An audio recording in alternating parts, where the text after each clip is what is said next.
From California to Canada stand the mighty sentinels of the Cascades. Mount Rainier dominating the horizons of Washington state. Mount Hood, highest peak in Oregon.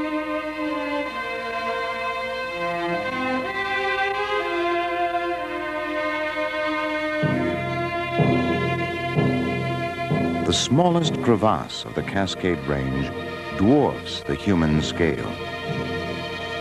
These magnificent mountains of America's Pacific Northwest are symbols of eternal beauty and serenity.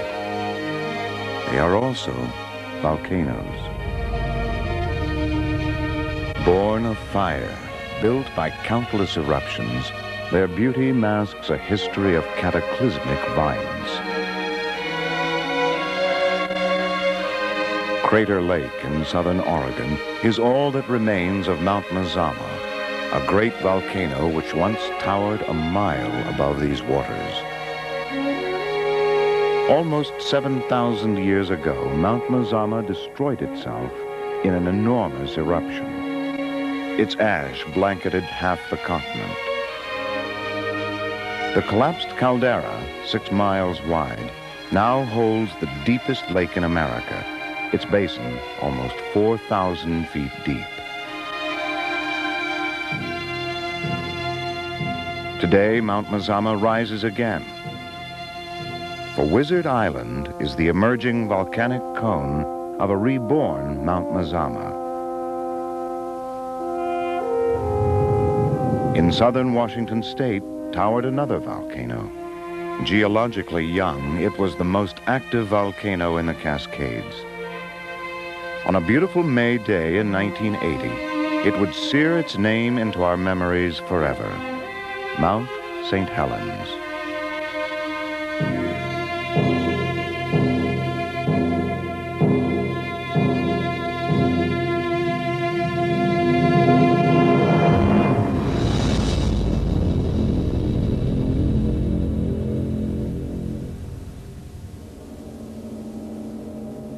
Spirit Lake beneath beautiful Mount St. Helens looked like this in May 1980.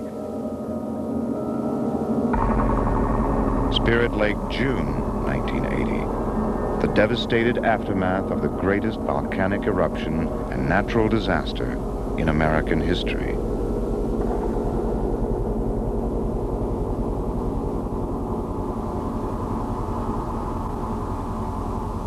This had been a place of unrivaled beauty and tranquility.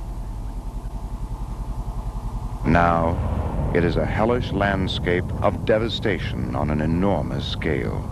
The wreckage of a massive eruption of Mount St. Helens equal to the energy of 27,000 atomic bombs. For 123 years, Mount St. Helens had remained dormant. Then, at 8:32 a.m. on Sunday, May 18, 1980, an earthquake initiated the greatest landslide in recorded history. Mount St. Helens erupted, with an explosion heard 700 miles away.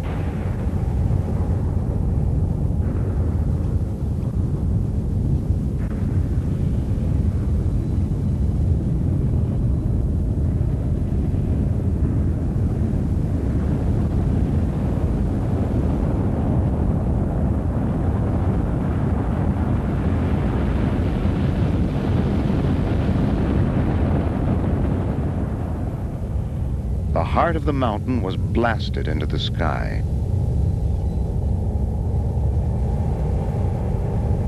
Gigantic clouds of ash towered 16 miles above the mountain.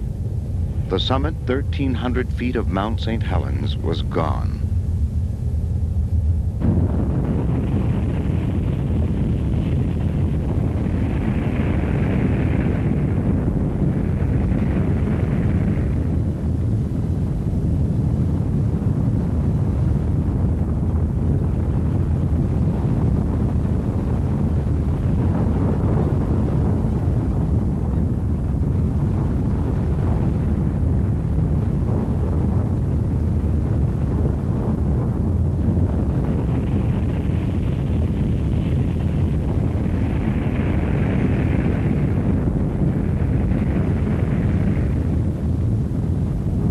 avalanches of superheated gas and pyroclastics roared down the flanks of the mountain at hundreds of miles an hour, searing and flattening everything in their paths.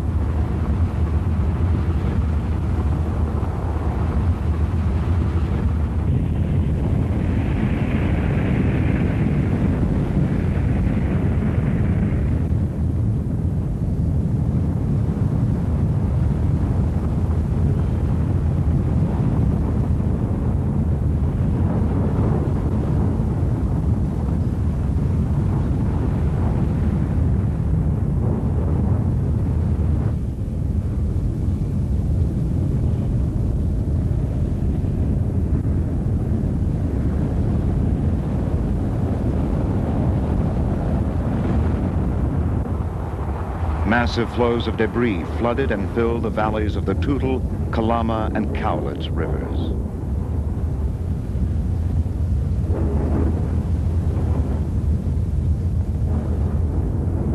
Prevailing winds carried the ash to the east, blanketing a vast area with a blinding ashen fallout. In eastern Washington, noon became night. This is Yakima, Washington, emerging from the long ashen night. Roads and airports, schools and businesses are closed. Cars stall in the choking ash. Downtown Yakima is a deserted ghost town. There is but half an inch of ash here. Ritzville has 5 inches, Moses Lake 2. Spokane, Ellensburg, Richland, all are covered with the same pervasive, shifting ash, which extends now into Idaho and Montana.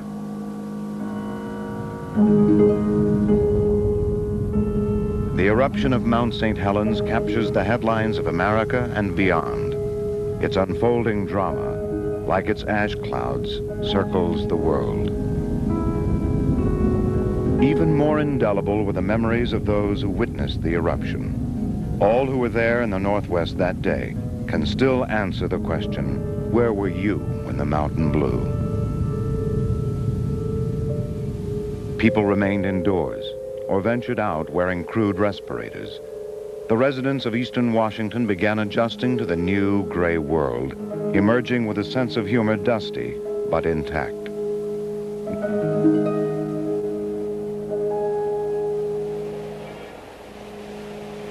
Nearer the devastated mountain, the story is a grimmer one. Within hours of the eruption, Army, Air Force, and National Guard units have initiated a massive search and rescue operation. They will lift 130 survivors to safety, but they will discover 25 killed, and more than 30 will remain missing and presumed dead. The views from the first helicopters into the devastated area are of awesome destruction and upheaval.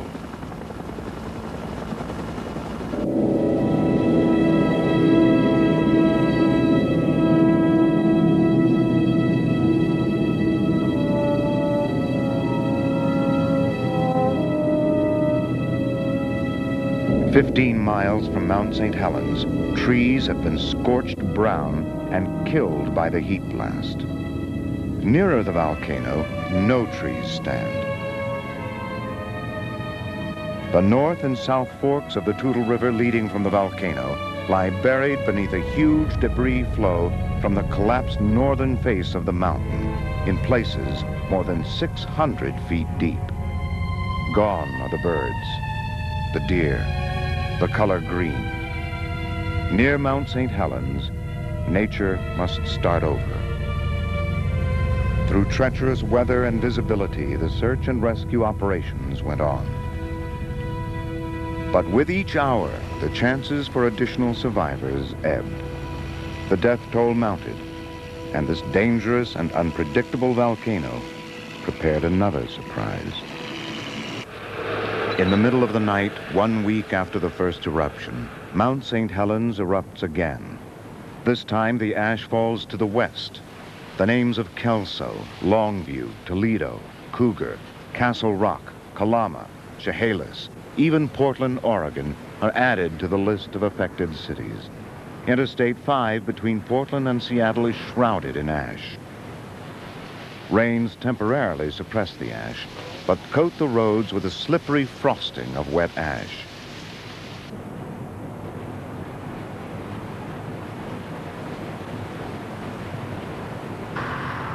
When the roads dry, tires lift fresh clouds of obscuring ash. Visibility at places is cut to near zero. Driving becomes extremely hazardous. Volcanoes can be lethal in more ways than one. At the end of Memorial Day weekend, tens of thousands of vehicles clog Interstate 5, inching homeward through the dense volcanic gloom.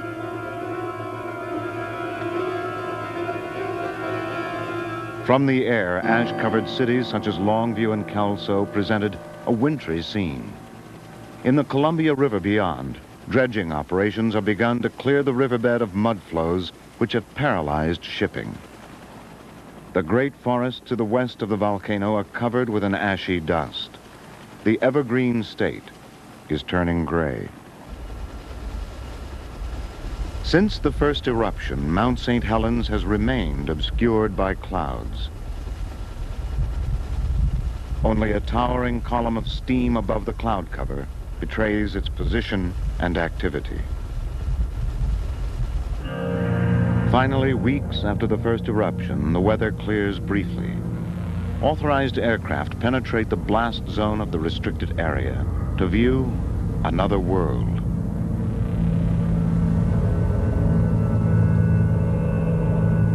"230 square miles of timber flattened, combed by a gigantic force into grotesque patterns resembling coarse fur, revealing, like millions of frozen compass needles, the flow directions of the blast waves. Every treetop points away from Mount St. Helens.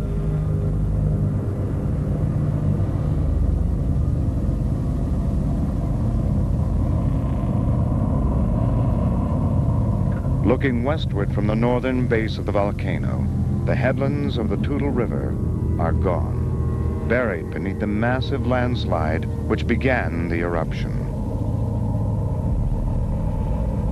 Collapsed craters in the debris reveal where huge fragments of the mountain's glaciers were hurled, buried, and melted away.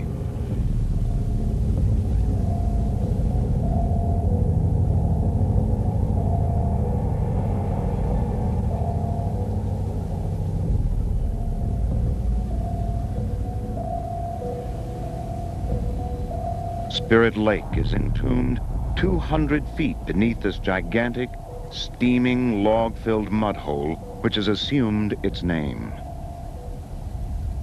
3 weeks after the first eruption, the clouds cleared from the flanks of Mount St. Helens. A towering plume of steam continued to boil thousands of feet into the sky from the volcano's active crater. A light coating of fresh snow softened the charred, tortured sides of the mountain. One could even say that Mount St. Helens was beautiful again. The crater of the decapitated mountain remained hidden beneath its steaming crown. Aircraft which ventured to its stormy edge viewed only a roiling cauldron of steam.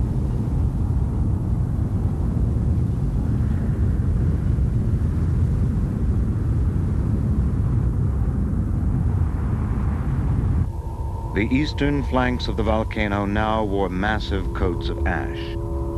Etched into its sides are scars from which one can begin to reconstruct the cataclysm. Great channels carved into the deep ash and debris through which the mud flows poured into the valleys below.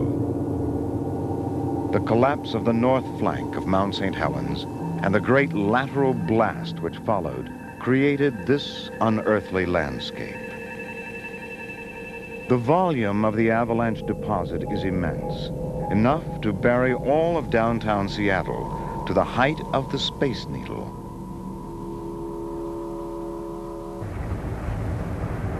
Superheated volcanic rubble was buried deep in the ash and debris. Spectacular fumaroles mark their violent exhaust of gas and steam.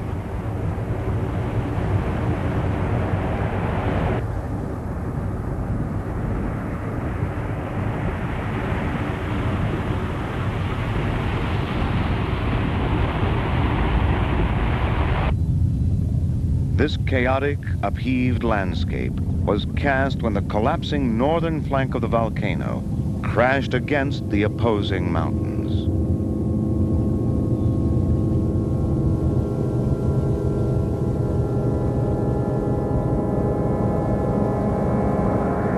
The huge runoff of melted snow and glaciers carved these deep canyons through the debris.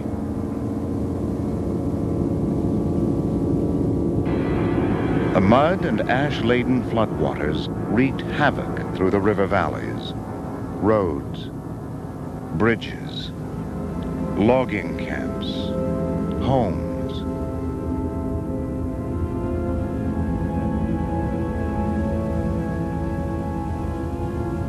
In the days following the eruption, the smoldering volcano hid its crater beneath its steaming plume. The mountain was making its own weather. Then, finally, the weather breaks again, and we attempt to fly into the crater itself. Approaching the volcano on its shattered northern side, we encounter severe turbulence flowing from the crater.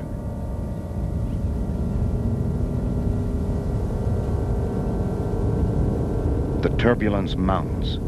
The stench of sulfur grows. But we gain one of the first full views of the active volcanic throat of Mount St. Helens.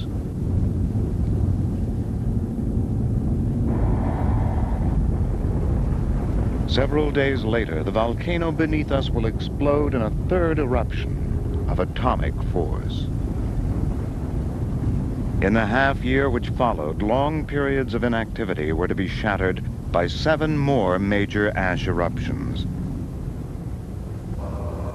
The clearing weather of summer had revealed the full devastation created by the first eruptions. Mount St. Helens now resembled a huge amphitheater, its crater a mile wide.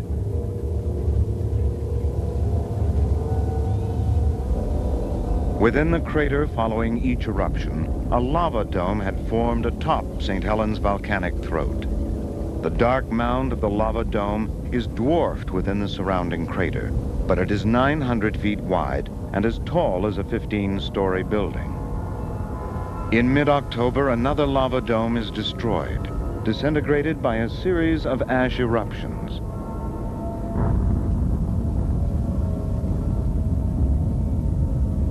We are witness to a rare event, the very beginning of a volcanic eruption.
years following these eruptions, Mount St. Helens began a new geologic cycle.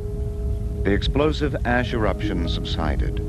Dome-building eruptions continued. Creation had again replaced destruction.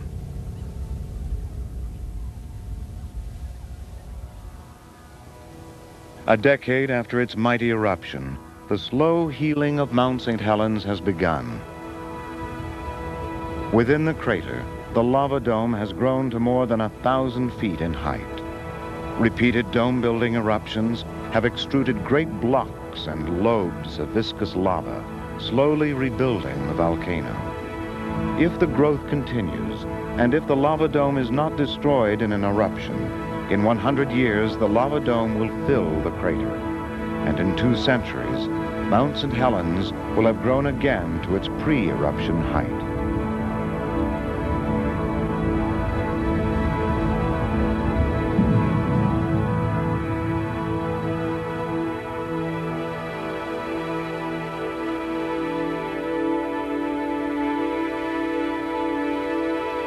On the surface of Spirit Lake still floats a ghostly fallen forest, blasted into the water in those terrible moments 10 years before.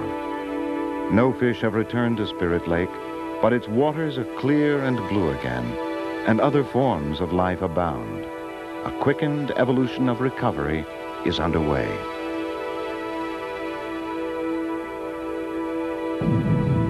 The devastation of 1980 has been reshaped by 10 years of erosion. New canyons have been carved in the debris by runoff from the vast crater.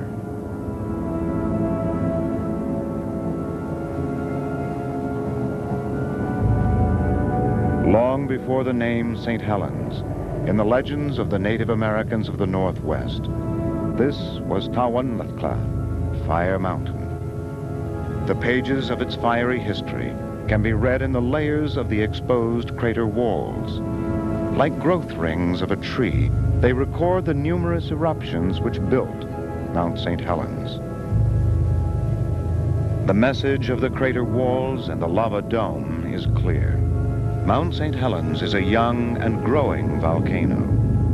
It will surely erupt again, perhaps in a year, perhaps in 100, perhaps more powerfully than in 1980. Scientists know that beneath us, a new time bomb is ticking. 10 years before, we witnessed the volcano's awesome powers of destruction. Now we are witness to the awesome power of life. For amidst the fallen forest, a young, new forest rises.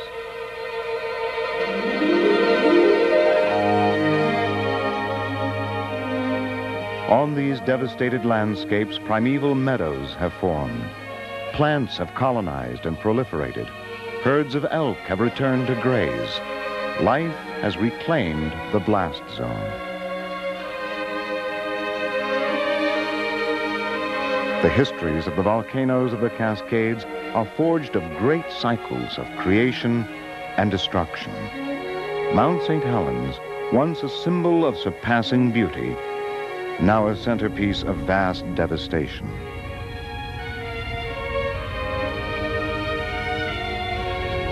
And we dream of a distant springtime when Mount St. Helens will be beautiful again. Beautiful. Until that day, as certain as the mountain stands, when the spirit of Tawanatla returns, and Fire Mountain roars again.